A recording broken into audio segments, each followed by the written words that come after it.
Hey, Shabbat Shalom everyone, this is Kris Shoemaker, also known as Yehudah ben Shomeyr, and welcome to the Weekly Way, your weekly devotional commentary on the Torah, Half-Torah, and Brit Chadasha portion. Today we are in Parashah number 48, which is Shoftim, which means judges, and is taken from Deuteronomy chapter 16, verse 18, all the way to chapter 21, verse 9.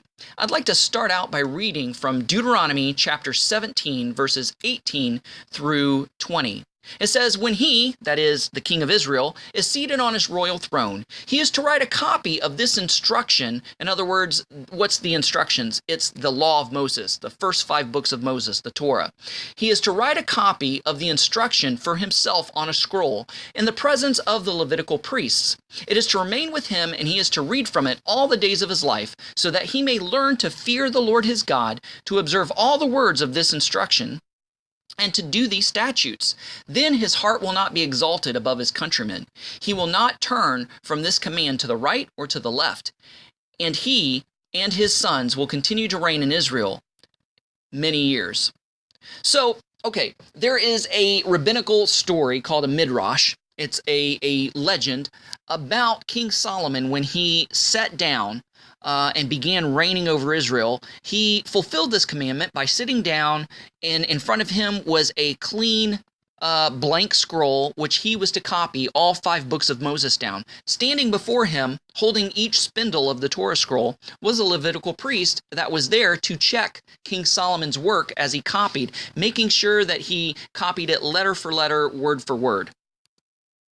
Knowing this, it's heartwarming for us to see King Solomon so busily engaged in this important mitzvah, this important commandment. But pay attention. Notice the bored and distracted expressions on the face of the 2 priests who are supposed to be checking the king's work. Notice the sweat beading upon the king's forehead. Notice his nervous smile as he glances at the priest and then uses his finger to daub a jot of ink off of his scroll. It looks as if King Solomon has just erased a letter from the passage he's copying. The priest overseeing the work don't seem to notice.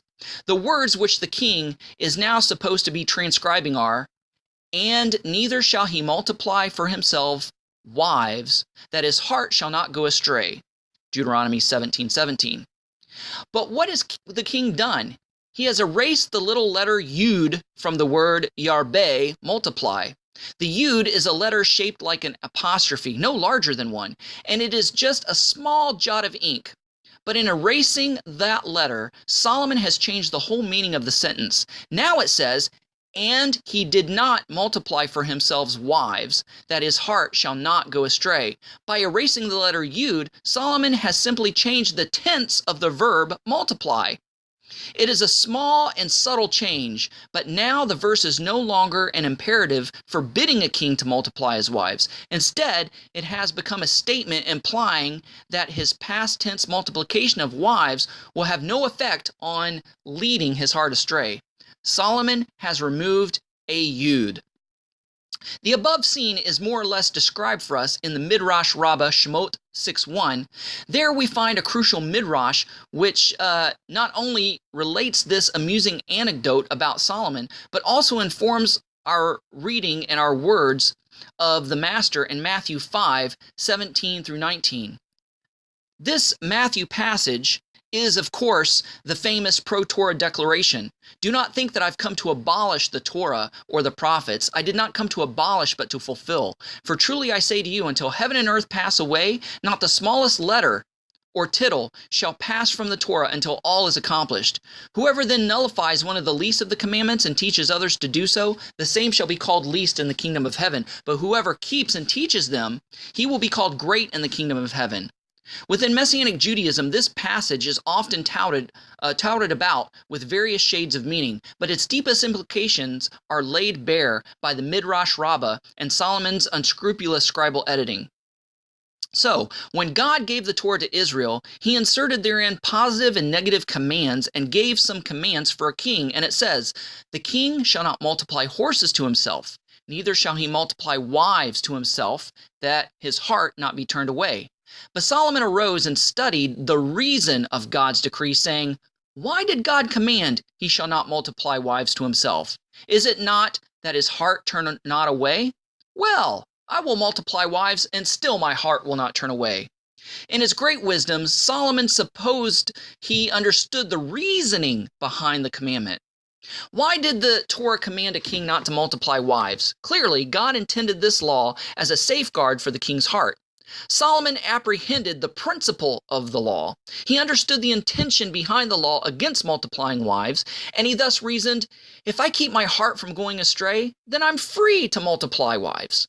Therefore, he felt at liberty to edit the text of the Torah enough to reflect his new insight into God's law. According to this logic, Solomon was able to ignore the literal prohibition against multiplying wives. In his mind, because he understood the principle of the law, he did not need to obey the literal meaning. The Midrash continues with a story of Solomon's edited version of the Torah. At that time, the Yud of the word Yarbeh went up on high and prostrated itself before God and said, Master of the universe, hast thou not said that no letter shall ever be abolished from the Torah? But behold, Solomon has now arisen and abolished one. Who knows? Today he abolishes one letter, tomorrow he'll abolish another, until the whole Torah will be nullified.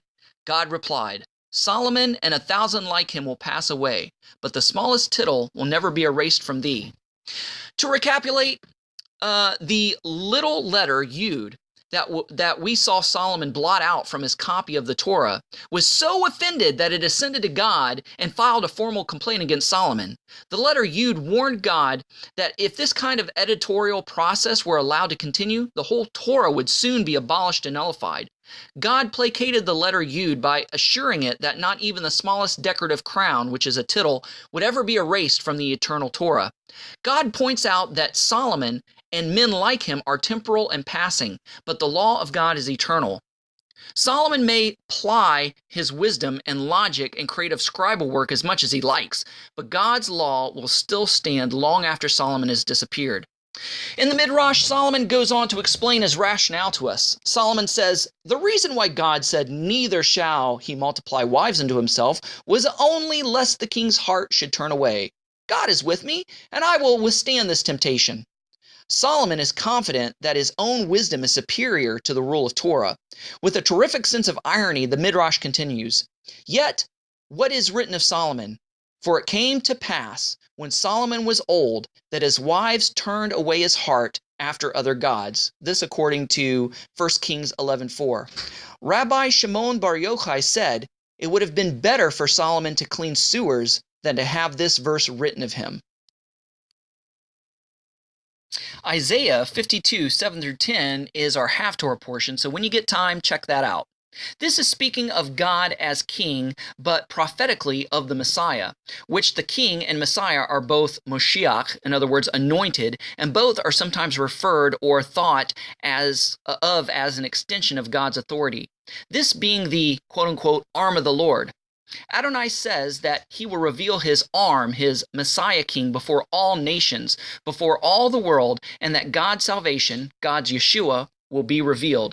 We know through prophecy and scripture that the Messiah king will come from Judah, and this according to Genesis 49:10, Hebrews 7:14, Revelation 5:5, and also come from the Davidic line, 2 Samuel 7:12-13, Jeremiah 23:5, Acts 13:23, Romans 1:3-4, and the prophets, Zechariah 12:10. And the Revelator tells us that everyone will see him, according to Revelation 1:4-8.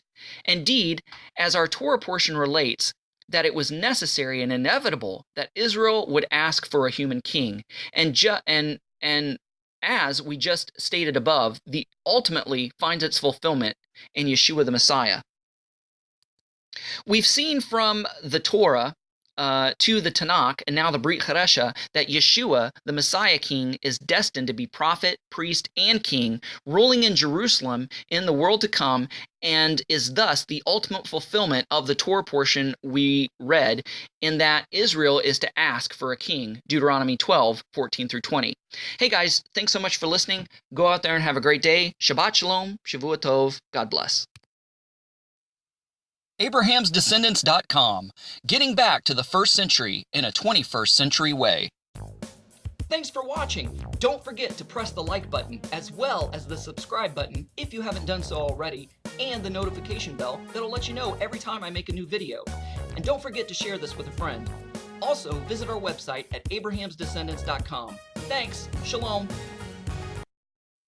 Thanks for watching. Stay connected by subscribing to our other social media accounts and visiting our website at abrahamsdescendants.com.